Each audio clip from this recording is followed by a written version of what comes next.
ভিডিওটা শুরু করব, কিন্তু তার আগে একটা গুরুত্বপূর্ণ কথা বলতে চাই। আজকে দুপুর 1:15-20 নাগাদ এয়ার ইন্ডিয়ার প্লেন ক্র্যাশ করেছে। যেই প্লেনটা তো ইসে থেকে উঠছিল, আহমেদাবাদ থেকে 600 মিটার উঠেই সেটা একটি গাছের সাথে সংঘর্ষের কারণে সেই প্লেনটা পুরোপুরি শেষ হয়ে গেছে, পুরোপুরি দাউ দাউ করে প্লেনটা জ্বলে গেছে। প্লেনের মধ্যে 242 জন যাত্রী ছিলেন, বাচ্চা সহ অনেকেই ছিলেন সেই প্লেনের মধ্যে। সেই প্লেনের মধ্যে কেউ আর জীবিত নেই। জানি না, প্লেন রানওয়েতে যাওয়ার সময় যখন প্লেন ওঠে সেখানে তো অনেকবারই চেকিং হয়, জানি না সেখানে কোনো ত্রুটি ছিল কি না, যার জন্য এইরকম 600 মিটার উঠেও প্লেনটি তারপরে ক্র্যাশ হয়ে গেল। যে সমস্ত মানুষ ছিল, আমার তরফ থেকে তাদের আত্মার আমি শান্তি কামনা করি, ভগবান তাদের আত্মার মুক্তি ঘটা। আজকে যাদের পরিবারের লোকজন এই রকম ভাবে মারা গেল, তাদের পরিবারের যে কি পরিস্থিতি যাচ্ছে, আমরা হয়তো দুটো কথা বলে সেইগুলো বোঝানোর চেষ্টা করছি, কিন্তু যাদের সত্যি গেল মানুষজন পৃথিবী ছেড়ে চলে গেল, তাদের যে কি অবস্থা হচ্ছে, ভয়ানক কি পরিস্থিতি চলছে, একমাত্র শুধুমাত্র তারাই জানেন। জানি না এখানে কিসের ব্যর্থতার কারণে এটা হয়েছে, পরবর্তীকালে ইনভেস্টিগেশন হবে, সেইগুলো জানার পরেই আমরা সমস্ত কিছু জানতে পারবো। আর একটা কিছুদিন ধরে সত্যিই দেখতে পাচ্ছি, মানে ইউটিউব খুললেই সেখানে ভুরি ভুরি তথ্য, ভুরি ভুরি সোনাম আর রাজা রঘুবংশীর ঘটনা, যেখানে তার বউ কি করেছে, হানিমুনের নাম করে গিয়ে সেখানে রাজ বলে কারোর সাথে সে বিয়ের আগেই সম্পর্কে যুক্ত ছিল, যেহেতু তাকে বাড়ি থেকে তাকে বিয়ে দেওয়া হবে না বলে সেই ছেলেটির সাথে, কারণ ছেলেটি তাদেরই ফ্যাক্টরিতে কাজ করা একজন কর্মচারী ছিল, তার জন্য তাকে বিয়ে করা হবে না, এবং শুনেছিলাম মেয়েটিরও নাকি মাঙ্গলিক দোষ ছিল, সেই জন্য সে চেয়েছিল এইরকম ধরনের একটা ছেলেকে বিয়ে করে তাকে মেরে ফেলে দিলে তারপরে যদি তার বৈধব্য আসে তখন তার বাবা মা কি করবে, এই যে রাজ বলে যে ছেলেটির সঙ্গে সে প্রণয়ে যুক্ত আছে তাকে হয়তো বা মেনে নেবে। এই জন্যই কি করেছে, রাজা রঘুবংশীর সাথে হানিমুনে গিয়ে মেঘালয়ে গিয়ে সেখানে সুপারি কিলারদের মাধ্যমে, এবং তার সেখানে বয়ফ্রেন্ডও ছিল, আরো অনেক 3-4 জন ছিল, তাদের মারফত কি করেছে, বিশাল বড় খাত থেকে তাকে ফেলে দেওয়া হয়েছে। তারপরে তো মেয়েটি অন্য জায়গায় পালিয়ে গিয়েছিল। যাই হোক, পুলিশ সেখানে তদন্ত করে জানতে পারে ওই খাদের ওখানেই তার বরের মৃতদেহ পড়ে রয়েছে। এখন তো শোনা যায় যে মেয়েটি নিজেই সারেন্ডার করেছে এবং তার সম্পর্কিত ইনভেস্টিগেশন চলছে। সত্যি কথা বলতে এই সমস্ত খবরগুলোতে না প্রচন্ড পরিমাণে মন ভারাক্রান্ত হয়ে ওঠে। কথা হচ্ছে, কারোর সাথে যদি কারোর মনোমালিন্য থাকে, যে তাদের সংসার বুনছে না বা হবে না, তাহলে মনে হয় না সেখানে বিয়ে করার খুব দরকার আছে। আর এই রকম নিরীহ ছেলেগুলোর প্রাণ কেন যে এই ধরনের মেয়েরা নেয়, আমি বলবো তাতে করে তোমরা বিয়েই করো না। অন্য একটা মায়ের কোল থেকে এইরকম ভাবে সন্তানকে শেষ করে অন্তত এই রকম ভাবে মর্মান্তিক পরিস্থিতির মধ্যে দিয়ে এরকম কাজ করো না।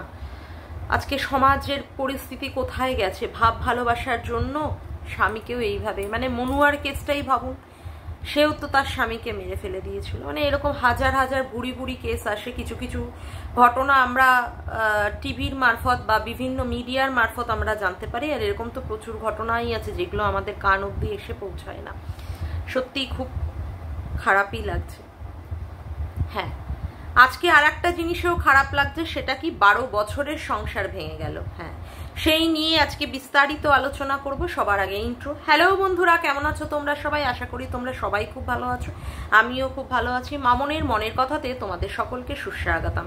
আজকে একটু টাইম পেয়েছি বলে আবার এই সেকেন্ড ভিডিওটা নিয়ে চলে এসেছি।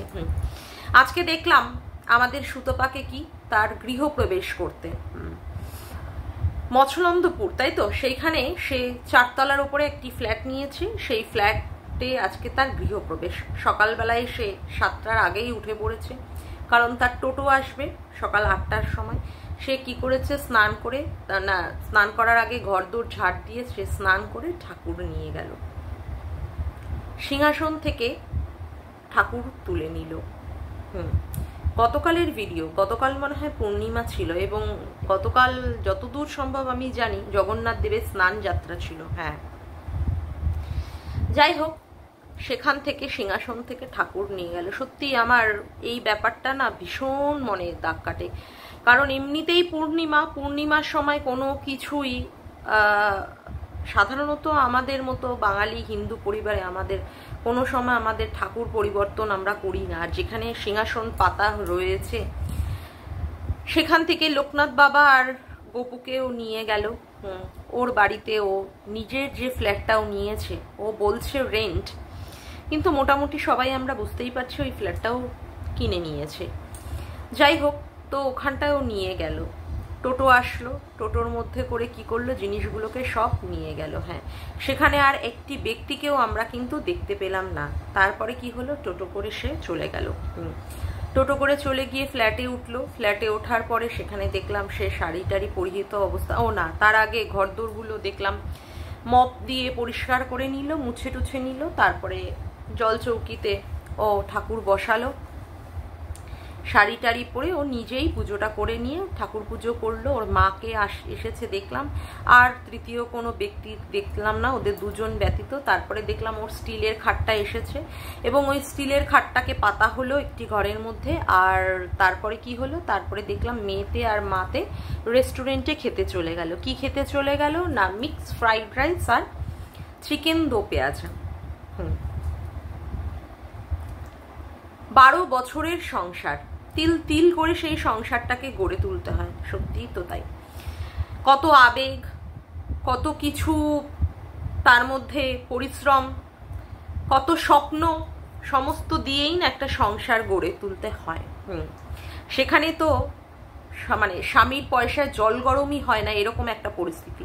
সেখানে বউয়ের মানে মূল মোটো বা মূল যে বিষয়টা, সেটা হচ্ছে কি ইনকাম করে তার স্বামীর পাশে স্ট্যান্ড বাই হয়ে তার সংসারটাকে সুন্দরভাবে গোছাতে হবে। অনেকেরই সংসার হয়েছে, উপরে শ্বশুর শাশুড়িরা যা চকচকে মার্বেল দেওয়া ঘর বাড়িতে থাকে, সেখানে তার কি ওই দেওয়াল খসা ড্যাম্প মার্কা ঘরে তাকে থাকতে হয়। পায়খানা বাথরুম মানে যেটা তাদের বাথরুম টয়লেট, সেটাও সেই রকম ছিল না। রান্নাঘরটাও সেই রকম সুন্দর ছিল না। সেখানে সে কি করেছে, দিনের পর দিন সে পরিশ্রম করেছে। ইউটিউবে ভিডিও করে করে প্রথমে সে আগে খাবারের ভিডিও বানাতো, সেক্ষেত্রে দেখলো যে তাতে করে তার কোনো ভিউজ হচ্ছে না। তারপরে সে কি করলো, ইউটিউবে কন্ট্রোভার্সি ভিডিও ছাড়া শুরু করলো। কন্ট্রোভার্সি ভিডিও করে করে সেক্ষেত্রে একটা জায়গায় একটা পজিশনে এসে কি করলো, সে মোটামুটি তার ট্রিটমেন্টও করেছে। তারপরে বিভিন্নভাবে কন্ট্রোভার্সি করতে গিয়ে অনেকের মান সম্মানে আঘাত করেছে বলে সেই ক্ষেত্রে তারও কিছু কেস হয়েছে। যাই হোক, অনেকেই কেস করেছিল, এখন সর্বসাকুল্যে শুধু MSLদের কেসটাই তার চলছে। তারপরে কি হলো, সেই ক্ষেত্রে টাকা পয়সা পাওয়ার পরে তার মনই ছিল প্রথম, মানে সে বলেই ছিল, সে যখন ওই মাস্টার ডিগ্রি করছিল সেক্ষেত্রে তার একটা স্টাইফেন আসতো, সেই স্টাইফেনের টাকা 11,000 না 12,000 টাকাটাও সে জমিয়ে রেখেছিল, কারণ সে সুন্দরভাবে পায়খানার বাথরুমটাকে সে রেনোভেট করবে। যাই হোক, তারপরে এসে অনেক কষ্ট করে মডিউলার কিচেন বানিয়েছে, উপরে চিমনি বসিয়েছে, বাথরুমটাকেও সেই রকমভাবে টাইলস মার্বেলস বসিয়ে সুন্দরভাবে করেছে। তারপরে কি হলো, তারপরে তারা দার্জিলিংয়ে গেল। প্রথমে মনে হয় কাশ্মীর যাওয়ার প্ল্যান ছিল, যেহেতু পেহেলগাঁওতে এই ধরনের একটা নারকীয় হত্যাকাণ্ড হয়ে গেছে বলে সেই জায়গাটাকে তাদের স্টপ করে দিয়ে তাদের কোথায় যেতে হয়েছিল, দার্জিলিং। দার্জিলিং থেকে ঘুরে আসার পরেই তাকে মানে অ্যানাউন্সের মাধ্যমে বলে দিতে হলো, মানে ইউটিউবের প্ল্যাটফর্মে এসে, যে তার বর তাকে কি বলেছে, 6 রশ্মি 9 আকার ল। এই যে শব্দটা তার প্রচণ্ড পরিমাণে মান সম্মানে আঘাত করেছে, তার জন্য সে তার স্বামীর সঙ্গে আর থাকতে পারছে না। এবার মান সম্মানে যে আঘাত করার ব্যাপারটা, একটা শ্বশুর বাড়িতে বসে সে ভিডিও বানিয়েছে, মানে যে কোনো শ্বশুর বাড়ি নয়, একটা নামজাদা শ্বশুর বাড়ি, যেখানে তার শ্বশুর কিনা কোনো একটি স্কুলের শিক্ষক ছিলেন। সেই শিক্ষকের বাড়িতে বসে সে ভিডিও বানানোর ক্ষেত্রে তার বাড়িতেও কি এসেছে, পুলিশ এসেছে। পুলিশের ক্ষেত্রে তাকে বাড়িতে তার আইনি চিঠি এসেছে, আইনি চিঠির মাধ্যমে কি হয়েছে, তারপরেও তাকে দৌড়াদৌড়ি করতে হয়েছে, উকিলের কাছে হোক, তারপরে কোর্টে হোক। মন্দিরাও কেস দিয়েছিল। তারপরে বাচ্চার বাবাও কেস টেস দিয়েছিল, যাই হোক। তো এই ক্ষেত্রে তাকে মানে হেনস্থা হতে হয়েছে। তা কথা হচ্ছে, বাড়িতে যখন পুলিশ এসেছিল তখন মনে হয় না তার এতটাও মান সম্মানে লেগেছিল। মানে বাড়িতে পুলিশ আসার ব্যাপারটা কোনো কিছুই না, ছি নয়াকার ল বলাতে যতটা মান সম্মানে আঘাত লেগেছে, যাই হোক। তো সেক্ষেত্রে সে অ্যানাউন্সই করে দিল সে বাড়িতে থাকবে না। কি করবে, সে আলাদা কোনো জায়গায় বাসা ভাড়া হোক বা করে সে চলে যাবে। না, সে কেনার কথাটা কিন্তু বলেনি, ফ্ল্যাট কেনার কথাটা। সে বারংবারই আমাদের বুঝিয়ে এসেছে যে সে ফ্ল্যাট ভাড়া নিয়ে এসে চলে যাচ্ছে। আজকে সেক্ষেত্রে কি দেখা গেল, আজকে সেক্ষেত্রে পুজো। আচ্ছা আপনারা একটা কথা বলুন তো, যারা এই সংসারকে ভালোবাসেন, যারা সত্যিই সংসার করতে চান, যারা নিজেদের তিল তিল করে জমানো টাকা দিয়ে তারা সংসারে বিভিন্নভাবে বিভিন্ন কাজে সেই দান করেছেন, বা সংসারটাকে সুন্দর সাজানোর জন্য সেক্ষেত্রে বাথরুম বলুন, রান্নাঘর বলুন, মার্বেল টাইলস দিয়ে সাজিয়ে রেখে গেছেন সেই জিনিসগুলো, সেই বাড়ি থেকে বেরোনোর সময় এতটুকু চোখের জল পড়বে না এরকম কোনো মানুষ আছেন? আমার মনে হয় না সুতপাও সেই ধরনের মানুষ, কারণ আমরা সুতপাকেও দেখেছি প্রচণ্ড ইমোশনাল। সে মাঝে মাঝেই তাকে ক্যামেরার সামনে এসে কেঁদে ফেলতে হয় তার যদি কোনো জায়গায় কোনো কিছুতে আঘাত লাগে। স্বাভাবিক কথাই, আমরা সবাই ইমোশনাল ফুল, সেক্ষেত্রে ওই বা ব্যতিক্রম হয় কি করে? আজকে দেখলেন যখন সে গোপু নিল, যখন সে লোকনাথ বাবাকে নিল, যখন সে ব্যাগ ভর্তি করে করে টোটোর মধ্যে করে করে তুলছিল, এতটুকু মনের মধ্যে কোনো কষ্ট দুঃখ বা কিছু চোখ দিয়ে জল? আমরা যদি কোনো সময়, ভগবান করুক আমি এরকম বলতেই চাই না কারোর ক্ষেত্রে যেন হোক, এবং আমার নিজের ক্ষেত্রে, আমাদের ক্ষেত্রে হলে কি হতো, যে সংসার থেকে বেরিয়ে যাওয়ার ক্ষেত্রে পুরো ঘরময় সেই জিনিসগুলো দেখা, কোথায় কোথায় আমার স্মৃতি রয়েছে। 12টা বছর সংসার, একটা দুটো বছর নয়, একটা যুগ, 12টা বছর। সেই ক্ষেত্রে কোথায় কোথায় আমার স্মৃতি জড়িয়ে আছে, তারা আমার সাথে কতটা ইমোশনালি টাচ আপ হয়ে রয়েছে, সেইগুলো ভাবতে গেলেই তো হাউমাউ করে চোখ দিয়ে জল পড়বে, তাই নয় কি? কিন্তু আমি সুতপার ক্ষেত্রে কিন্তু সেই চোখের জলটা দেখলাম না, মানে এতটুকুও আমরা সেটা বুঝতে পারলাম না যে সত্যিই চলে যাওয়ার, ছেড়ে যাওয়ার একটা বেদনা আছে। আচ্ছা সুতপার সাথে তো মোটামুটি ওখানে মিঠুদি হোক বা আরো যে সমস্ত দিদিদের কথাও বলে, আর একজন দিদি যে মনে হয় ওর মিটআপেও গিয়েছিলেন, এখন তো আর দেখা যায় না সেই দিদিকে, যাই হোক, ও যে চলে যাচ্ছে একবারও তাদের উপস্থিতি দেখলেন যে হ্যাঁ ও বাড়ি ছেড়ে চলে যাচ্ছে, সেই ক্ষেত্রে ওকে মানে পাশে গিয়ে দাঁড়ানো বা সান্ত্বনা দেওয়া আমরা কিন্তু কখন দেখিনি। আচ্ছা ওর শ্বশুর শাশুড়িকে দেখলেন, হ্যাঁ শ্বশুর শাশুড়িকে দেখলেন না এটা বলতে পারেন, ও শ্বশুর শাশুড়ির সাথে সম্পর্ক তো কোনোদিন ভালোই ছিল না, তার জন্য শ্বশুর শাশুড়ি আসেনি। ও যখন পড়ে গেছে তখনও ও শ্বশুর শাশুড়ি এসে একবার উকি মেরে দেখেনি যে বউটা পড়ে গিয়ে মাথা ফাটিয়ে ফেলেছে, তা এখনই বা আসবে কেন? না, বউটা তো বাড়ি থেকে চলে যাচ্ছে, এত দিন ধরে তাদের সংসারের মধ্যে ছিল, একটা পাখি পুষলেও সেই পাখিটার উপরেও একটা মায়া দয়া হয়। ওর ক্ষেত্রে কি ও শ্বশুর শাশুড়ির কি এতটুকু মনের মধ্যে কোনো জায়গায় দাগ কাটেনি? ও কি এতটুকু কোনোদিন ও শ্বশুর শাশুড়ির জন্য করেনি? না, আমার ঠিক জানা নেই। মাঝে দেখছিলাম মন্দিরা সোমনাথকে যেদিন নেমন্তন্ন করেছিল শ্বশুর শাশুড়িকেও কিন্তু একসঙ্গে বসিয়ে খাইয়েছিল, বা ওদের যেই মাঝে কোনো একজনের রিলেটিভের বিয়ে টিয়েতে ছিল সেক্ষেত্রেও শ্বশুর শাশুড়ি একসাথেই বা ননদ টনদদের সাথে একসাথেই ওরা গাড়ি ভাড়া করে গেছে। তো এই যে বাড়ি থেকে এই যে বউটা চলে যাচ্ছে, শ্বশুর শাশুড়ি ননদ কেউ একটা এসে উপস্থিত হলো না? নাকি তারা জানেই যে বউ ফ্ল্যাট কিনে চলে যাচ্ছে তার জন্য তাদের মনে কোনো দুঃখ নেই, মানে পাড়া প্রতিবেশীরাও জানে তার জন্য কোনো দুঃখ নেই, তার জন্য সুতপার মনের মধ্যেও কোনো দুঃখ নেই। আচ্ছা এত যদি কারোর মনে দুঃখ থাকে পরচুল পড়ার সময় পায় কি করে? না, আমার মনের মধ্যে প্রশ্ন। দেখবেন আমাদের মনে যদি প্রচন্ড দুঃখ, প্রচন্ড কষ্ট, প্রচন্ড যদি কোনো কিছু নিয়ে আমাদের সারাক্ষণ মনের মধ্যে সেটা জ্বালা যন্ত্রণা দেয়, আমাদের সেটা মুখে চোখের মধ্যেই ফুটে ওঠে। সাজগোজ তো অনেক দূর কি বাত, সেগুলো তো আমরা ভাবতেই পারিনি। সুতপার মধ্যে কি সেই জিনিসগুলো দেখলেন একবারের জন্য, যে হ্যাঁ মুখে চোখে কোনো দিকে একটুও কষ্ট, যে এত বছরের সংসার ছেড়ে ও চলে যাচ্ছে? সেক্ষেত্রে ও কি করেছে, চুলটাকে কিন্তু পরেছে, পরে সেজে গুছে, হ্যাঁ কুর্তি পরে গেছে, যেহেতু ওর ওই ফ্ল্যাটে গিয়ে ওকে ঘর বারান্দা পরিষ্কার করতে হবে যেখানে ও পুজো করবে, তার জন্য ও কি করেছে, মানে কুর্তিটা পরে গেছে, সেটাতে আমার কোনো আপত্তি নেই। কিন্তু দেখলেন তো কি সুন্দরভাবে সেজে গুজেই গেছে, তার মানে কি সংসার ছেড়েও চলে যাচ্ছে। আচ্ছা একটা কথা বলুন তো, স্বামীর সাথে তার প্রবলেম হয়েছে এবং স্বামী কি বলেছে, তার বানানো মানে তার টাকায় দেওয়া যে সমস্ত জিনিসগুলো সে নিজে থেকে করেছে সেইগুলো যেন সে সব খুলে নিয়ে যায়। হ্যাঁ সে শুধু বলল সে প্রয়োজনার্থে সে ফ্রিজটাকে খুলে নিয়ে যাবে। শুধু কি সে ফ্রিজ কিনেছে? না তো, চিমনি বানিয়েছে, সিংহাসন বানিয়েছে, ট্রাঙ্ক কিনেছে, আরো অনেক কিছু প্রয়োজনীয় জিনিসপত্র সে ঘরের জন্য করেছে। স্বাভাবিক কথা, সংসারটা তো তাদের স্বামী স্ত্রী দুজনারই। স্বামী যদি না পারে, স্ত্রী সেক্ষেত্রে কন্ট্রিবিউট করে এই সংসারটাকে ভালো করার জন্য। কিন্তু আরো অন্যান্য কিছু জিনিস দেখলেন নিয়ে যেতে। আমার স্বামীর সাথে আমার বুনছে না, আমার স্বামী আমাকে চাইছে না, আমিও স্বামীকে চাইছি না, আমি থাকলাম না তার সাথে, আমি তার সাথে থাকলাম না, থাকবো না। আমি আমার টাকা দিয়ে জিনিসপত্রগুলো তার বাড়িতে রেখে দিয়ে যাবো আর সে মানে ভবিষ্যতে ব্যবহার করবে, এটা আমার সহ্য হবে? এটা যে কোনো কারোর সহ্য হবে? যদি কেউ সত্যি সেপারেট হয়ে যায়, যদি কেউ সত্যি সেপারেট হয়ে যায়, এরকম কে ভাই মহানুভব ব্যক্তি আছে যারা নিজেদের টাকায় দিয়ে জিনিস করে তারপরে তার অন্য পার্টনারকে দিয়ে যায় যে হ্যাঁ তুমি ভোগ করো? সুতপা তো এইরকম এতটাও উদার মনের নয়, এতটাও কি উদার মনের যে সে তার বরকে ভোগ করতে দিয়ে যাচ্ছে ওই চিমনি টিমনি?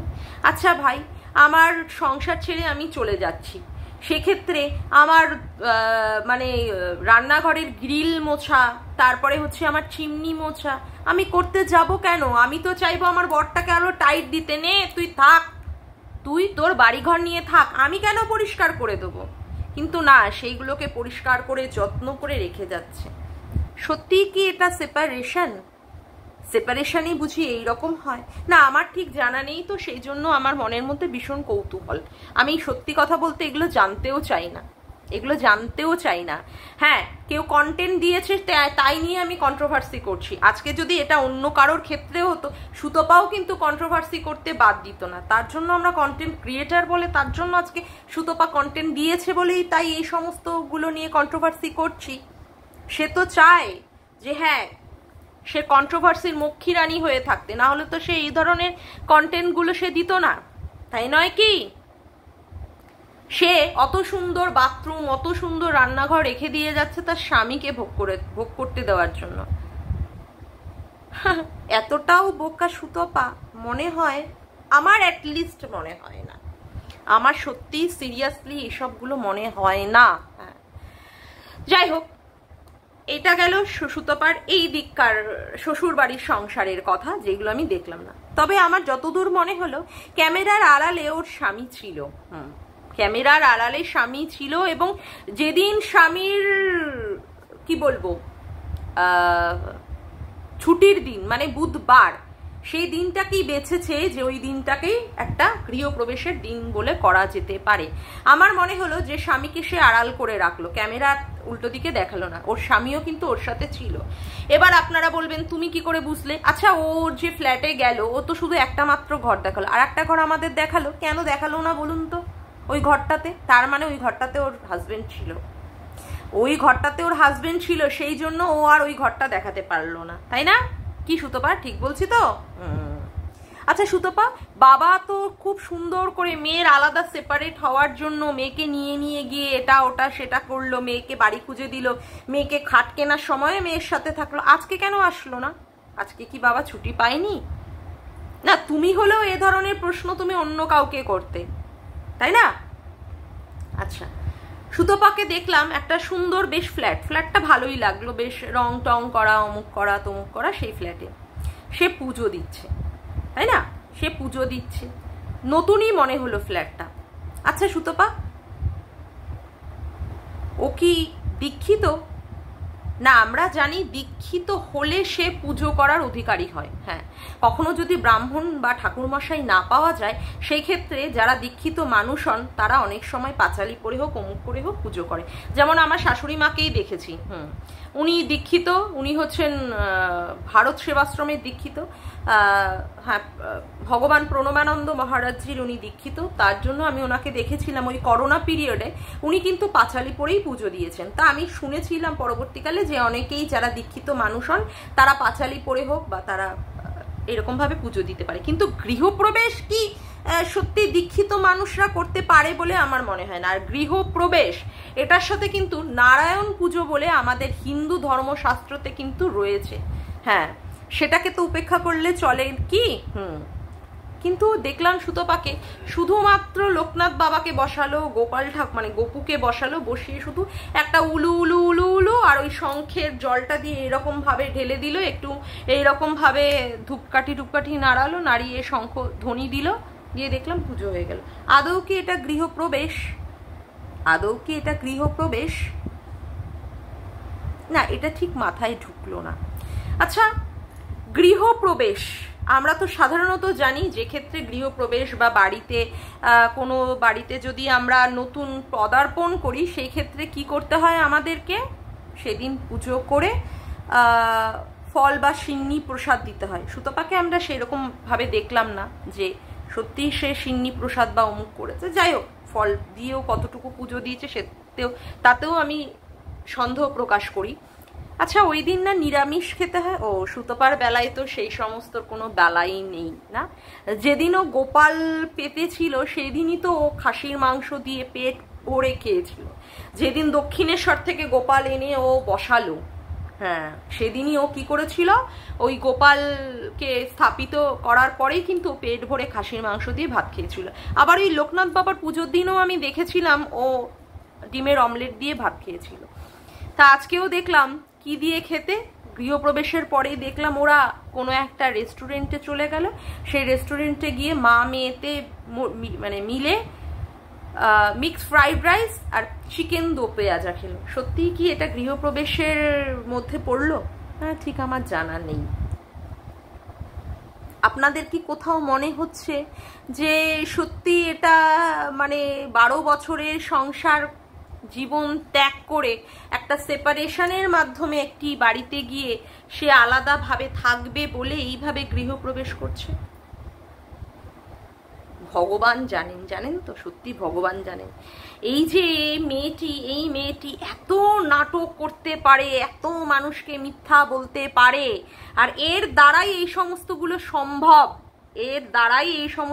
সম্ভব। হ্যাঁ, আজকে এই মাত্র ভিডিওটা করতে যাওয়ার আগে আমি জাস্ট একটুখানি আমি দীপ্তিদির ভিডিওটা দেখেই আমি ভিডিওটা করতে বসলাম। সেইখানে যা তথ্য জানতে পারলাম, বিস্ফোরকমূলক তথ্য। কোনো এক গোয়েন্দা গিন্নি যার সাথে এরও সম্পর্ক আছে, এ মন্দিরা আর ওই মেয়েটি একসাথে ওই যেদিন কোর্টে কেস তোলার ক্ষেত্রে সেদিন এদের সাথে দেখা হয়েছিল।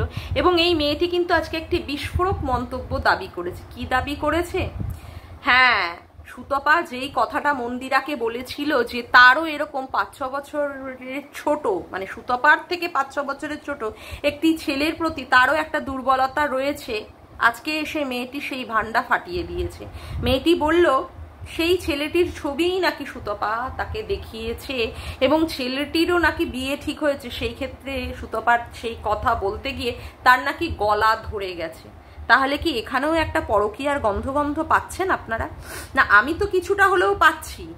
আজকে এই যে পরকীয়ার যে সমস্ত মেয়েরা ছিল, সেই সমস্ত মেয়েরাই কিন্তু বাড়ি থেকে চলে এসেছে। আর কে একমাত্র ওয়ান অ্যান্ড অনলি সাপোর্ট করেছে? একমাত্র ওয়ান অ্যান্ড অনলি আমাদের এই সুতপাই কিন্তু তাদেরকে সাপোর্ট করেছে। তখন তাদেরকে কি বুঝিয়েছে? যে তারা সমাজের মধ্যে প্রচন্ড পরিমাণে অবহেলিত, নির্যাতিত, অত্যাচারিত তাদের শ্বশুর বাড়ির দ্বারা। হ্যাঁ, কিন্তু সুতপার ক্ষেত্রে তো এইরকম কিছু হলো না। না, সুতপার স্বামীও সুতপাকে ঘাট ধাক্কা দিয়ে বার করলো না। সুতপার সাথে সেই রকম উত্তাল লেভেলের সংসারও দেখলাম না যেখানে তাদের চুলোচুলি হলো, বা ও শ্বশুর শাশুড়িকেও কোনো রকমের অকথ্য বাজে কথা ওর ওপরে প্রয়োগ করেছে, এইরকমও দেখলাম না। তাহলে কি সত্যি কোনো পরকীয়ার গন্ধ? যেটা আজকে গোয়েন্দাগিন্নির মাধ্যমে, ওই মেয়েটির মাধ্যমে আমরা শুনতে পেলাম? হ্যাঁ, তার জন্যই কি আজকে ঋত্বিক রোশন আর সুজান খানের কথা বলা হয়েছিল, যে ক্ষেত্রে তারা ডিভোর্স করে তারা আলাদা আলাদা পার্টনার নিয়ে তারা একসঙ্গে ঘুরতে যায়? তাহলে কি সুতপা সত্যি সেই ছেলেটির জন্যই কি সংসারটা ভেঙে দিয়ে চলে আসলো এবং অন্য একটা ফ্ল্যাটে উঠলো, যে ক্ষেত্রে তার যে মনের যে পুরুষ, যে স্বপ্নের পুরুষ, যার বিয়ে ঠিক হয়েছে বলে সুতপার সেই কথাটা বলতে গিয়ে গলা ভারী হয়ে এসেছিল, তার জন্যই তাকে বাড়িতে প্রবেশ করাতে পারবে বলেই সে সেই ফ্ল্যাটটি ভাড়া নিল? না, অনেকগুলো প্রশ্ন মাথার মধ্যে ঘুরছে, অনেকগুলো প্রশ্ন। আজকে সত্যি কথা বলতে একটা সংসার ভেঙে যাওয়ার কি জ্বালা, যারা সত্যি সংসারকে ভালোবাসে, যাদের অন্য দিকে কোনো দিকেই মন থাকে না, তাদের কিন্তু সত্যি তার মুখের ছাপ উঠে আসে। আজকে এই যে মন্দিরা সোমনাথের থেকে যে আলাদা বেরিয়ে গিয়েছিল, যেদিন মালপত্র গুছানো হয়েছিল, কোনো একটি এজেন্সির মাধ্যমে মালপত্র গোছানো হয়েছিল, মানে ওই কি বলে বাক্স করে করে মালপত্রগুলোকে নেওয়া হয়েছিল, সেদিনও কিন্তু মন্দিরার মুখে চোখে একটা কষ্টের ছাপ উঠে এসেছিল। কারণ মন্দিরা বলেছিল এই যে সৌভাগ্যী কুঠির, এই কুঠিরটা কিন্তু ও নিজে হাতে বানিয়েছে, যতই সোমনাথের বাবার দেওয়া জায়গা হোক না কেন, এইখানেও তাকে তিল তিল করে গড়ে তোলা এই জায়গাটা। আজকে সুতপাও সেই বাড়িতে, আজকে ও শ্বশুর বাড়িতে এই ধরনের মানে মার্বেল দেওয়া, মানে বাথরুম, রান্নাঘর, মডিউলার কিচেন সহকারে এইভাবে করেছে, সেটা ছেড়ে যেতে এতটুকু কষ্ট, এতটুকু বেদনা হলো না?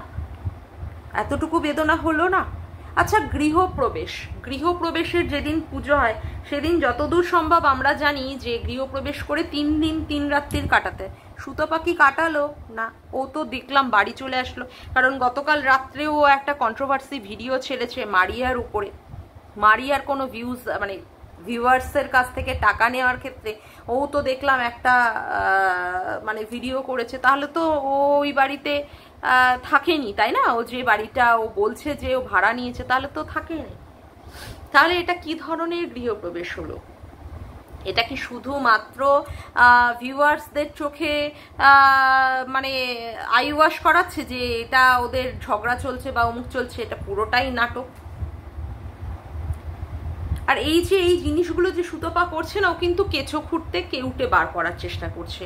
আজকে যে ওর সম্পর্কে এই যে 20 লাখ টাকার একটা বিশাল বড় একটা অ্যালিগেশন উঠেছে যে ও ক্রাউড ফান্ডিং এর মাধ্যমে ও এইগুলো টাকাগুলো তুলেছে, অলরেডি কিন্তু অনেক কিছু জিনিস ও কিনে তারপরে তৈরি করে ও কিন্তু বুঝিয়ে দিয়েছে কিছুটা হলেও, যে মানুষের মনের মধ্যে একটা সন্দেহ ঢুকিয়ে দিয়েছে যে ওই ক্রাউড ফান্ডিং এর টাকা দিয়েও এই সমস্তগুলো করছে। যেমন 1 লাখ টাকা দিয়ে আইফোন, ও যতই বলুক যে ও আইফোন ব্যবহার করে না বা অমুক না, কিন্তু মানুষ তো আর সেটা বিশ্বাস করবে না। তারপরে এই রকম ঝা চকচকে রান্নাঘর, ঝা চকচকে বাথরুম তৈরি, এইগুলোর মাধ্যমে মানুষ কিন্তু সত্যিই সন্দেহ প্রকাশ করা শুরু করেছে যে ওই ক্রাউড ফান্ডিং এর টাকা দিয়েই কিন্তু ও এইগুলো করেছে। তারপরেও এই ধরনের ডবল বেডরুম মানে 2 BHK ফ্ল্যাট ও বলছে ভাড়া নেওয়া, কিন্তু সবাই কিন্তু মোটামুটি বুঝতে পারছে যে ওটাও কিনেছে। কারণ ওটা ওই ফ্ল্যাটটা এখনো পর্যন্ত আন্ডার কনস্ট্রাকশনে রয়েছে, ওই বিল্ডিংটা, যেটা দেখে আমি বুঝলাম। কারণ উপরে ছাদগুলো এখনো পুরোপুরি তৈরি হয়নি। তো সেই ক্ষেত্রে কেউ এইরকম ভাবে ভাড়া দেয় বলেও আমার জানা নেই, কিন্তু আমার যতদূর মনে হচ্ছে ও ফ্ল্যাটটা কিনেছে। সেই ক্ষেত্রে কি ক্রাউড ফান্ডিং এর যে ব্যাপারটা বা এই যে কেসটা, হ্যাঁ, এটা কি আবার জোরদার করে ওর পিছনেই সেটা সুকশাল হয়ে ওর পিছনেই সেটা ঢুকবে না তো? না, আমি জানি না, আমার সত্যি মনের মধ্যে প্রশ্ন। হ্যাঁ, যে এইগুলো কেন করছে ও? সত্যি কি ও মানে ওই পরকীয়ার জন্যই কি ও সংসারটা ভেঙে দিল? কারণ পরকীয়ার রত মেয়েদেরকেই তো সাপোর্ট করতো। আজকে কি সত্যি সেটাই ওর গায়ে লাগু হলো? নাকি ও ভিউয়ার্সদেরকে বোকা বানানোর জন্য অনলি মন্দিরা আর ওই মারিয়ার ভিউজ আপ হয়েছে বলে ওর ভিউজটাকে ও চচ্চড়িয়ে উপরে ওঠানোর জন্য ও আজকে এই ধরনের জিনিসগুলো করছে? আর যতদূর মানে ওর স্বামীকে আমি দেখেছি ওই দক্ষিণেশ্বরে, ওর স্বামী কিন্তু সত্যি রা কাটে না মানুষটা। ওর স্বামী এত বড় কথা বলে দিয়েছে ওকে, 6 রশ্মি নয়াকার ল, আর ও সেই জ্বালাতেই ও সংসার ছেড়ে বেরিয়ে আসলো। বেরিয়ে এসে ওকে এইরকমভাবে একটা জায়গায় ফ্ল্যাট ভাড়া নিতে হলো, আর তার জন্য তার মুখে চোখে কোনো রকমের দুঃখ কষ্টের কোনো ছাপ দেখতে পাচ্ছি না। সত্যিই প্রচণ্ড পরিমাণে সন্দেহ প্রকাশ করছে, নাটকেরই নামান্তর হবে। যাই হোক, আজকের মতো ভিডিওটা আমি এখানেই শেষ করলাম। আমার ভিডিওটা যদি তোমাদের ভালো লেগে থাকে তবে অবশ্যই একটি লাইক করো, কমেন্ট করো, শেয়ার করো, আর চ্যানেলটিকে বেশি বেশি করে সাবস্ক্রাইব করে রেখো, আর অল নোটিফিকেশান বেলটিকেও অন করে রেখো এই রকম নতুন নতুন ভিডিও পাওয়ার জন্য। আজকের মতো আসি বন্ধুরা, আবার দেখা হচ্ছে একটি নতুন ভিডিওতে। বাই।